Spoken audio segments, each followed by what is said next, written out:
आपको खुश रहने की कला आ जाए, कृष्ण की बात समझ में आ जाए, संत और शास्त्र की बात समझ में आ जाए, तो आप हजार हजार विघ्नों में, हजार हजार दुखों में, हजार हजार कमियों में आप खुश रह सकते हैं।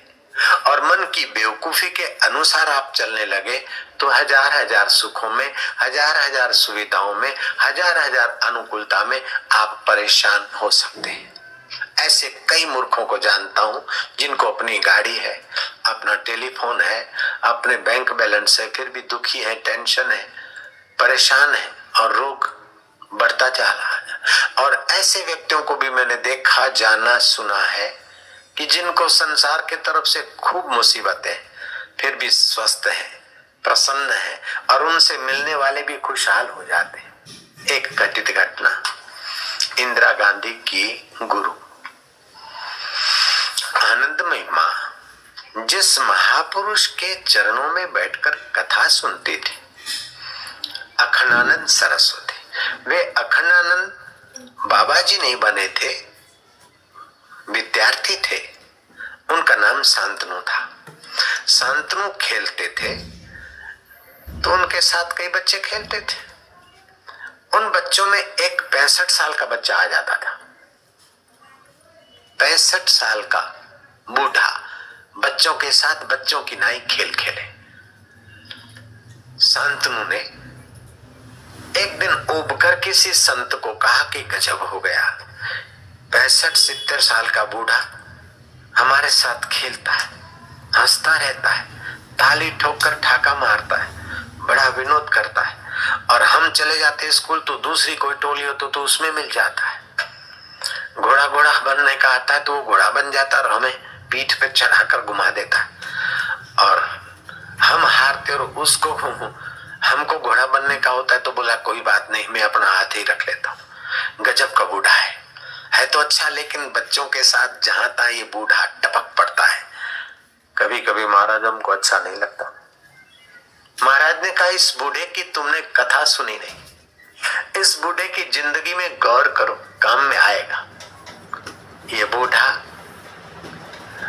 दुखों के पहाड़ों से दबने के बदले सुखों के शिखरों पर यात्रा कर रहा है। इसका सद्गुण इसके मन का देखो। इसने कथा में सुन लिया है कि दुख बनाना हो चाहे सुख बनाना हो, चाहे भक्ति का भाव बनाना हो चाहे भगवान को पहचानने की वृत्ति बनाना हो, मनुष्य के हाथ की बात है। इसलिए मनुष्य को कभी अपना पौरुष त्यागना नहीं चाहिए, अपना प्रयत्न त्यागना नहीं चाहिए।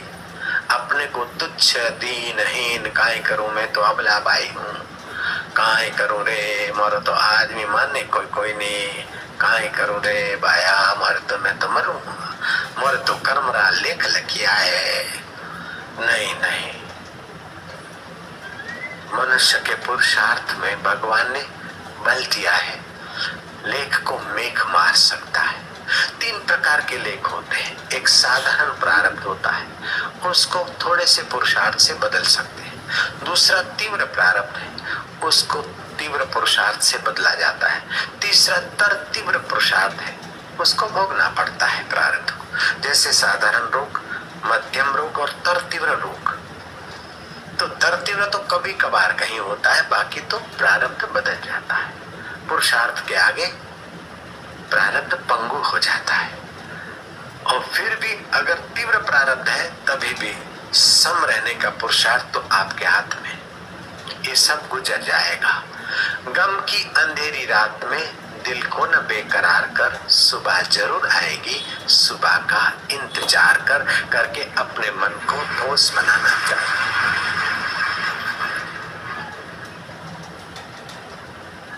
मेरा स्वभाव थोड़ा प्रसन्न रहने का, विनोदी रहने का है। मैं टहलने जाता हूँ कभी कभार खेतों खलियों में, कुत्ता मेरे को देखता है, भौंकता है, दाढ़ी बाड़ी बाबा का वेश। मैं भौंकते हुए कुत्ते को देखकर अगर झूठ मूठ में दौड़ता हूँ तो कुत्ता तो मेरा पीछा करता है, लेकिन मैडम कुत्ती और उसके बेबीज और बॉयज भी मेरा पीछा करते हैं। मिसेस कुत्ता और उसका परिवार भी मेरा पीछा करता है। और जब मैं खड़ा हो जाता हूँ और आंख से आंख मिलाता हूँ तो कुत्ते की पूंछ दब जाती और वहीं रुक जाता है। ऐसे ही दुख विघ्न बाधा भी कुत्ते की तरह है। आप घबराते तो उनका परिवार भी आपके पीछे पड़ता है, और आप डट जाते हैं तो दुख विघ्न बाधाओं की पूंछ दब जाती है और आप सफलता की यात्रा कर सकते हैं। बीमारी तो थोड़ी हुई, मैं तो मर गई, बीमारी को और गहरा उतारा तुमने। बीमारी है तुम शरीर में है, मेरा आत्मा तो स्वस्थ है। पीड़ा है तो पेट में है, घुटने में है, फलाने में है, इससे क्या होता है, इसका उपाय करें। और कुछ तो ऐसे धूर्त होते हैं कि अस्पताल में पड़े रहते, अभी अभी बिस्किट खा रहे थे, मौसमी चूस रहे थे, और कोई पूछने वाला आया, उसने भी बेईमानी से मुंह बनाया और मरीज भी मुंह बना करने लगा। अथवा तो जब डॉक्टर आया वार्ड में तो मरीज ने अपना आर्टिफिशियल चेहरा बना लिया। कोई जरूरत नहीं है, सहज जीवन जियो, सच्चाई से कर्म को कर्मयोग होने दो।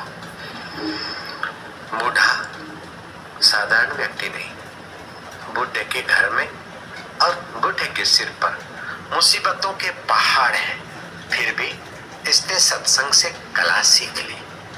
इनकी 3 लड़कियां हैं बूढ़े की, एक लड़की विधवा हुई और 3 बच्चों को लेकर आदम की। दूसरी लड़की से भी वही घटना घटी और अपने 4 बच्चे ले आकर पिता के घर बसे। तीसरी लड़की की शादी हो गई, लेकिन वो लड़का लोफरों का साथी था और वेश्या से संग था। 2 बच्चे करके उसने तो अपनी पत्नी का त्याग कर दिया और शराब पीकर भी मारता था पत्नी को। बाप ने बेटी को अपने घर रखा है। 3 बेटियां इस बूढ़े के घर पर आ बैठी और उनके 9 बच्चे हैं। बूढ़े की आमदनी के सारे जरिए खत्म हो चुके। एक बेटा है, वो कमाता नहीं है, आवारा होकर हा ही करके भटक रहा है, और भी घर में कुछ हो तो चाय पानी के पैसे ले जाता है। बूढ़े की आय के साधन खेत खली सब बिक गए। मित्र मिलकर 250 रुपया महीने देते, और वह बूढ़ा कैसे गुजारा करता है वही जानता है। फिर भी बूढ़े के जीवन में एक है कि हास्य चाहिए, दुख को भूलने के लिए अवसर चाहिए, इसलिए बच्चों के साथ खेलता है और हंसता है और मजे से दौड़ रहा है और खुश मुस्कुरा रहा है।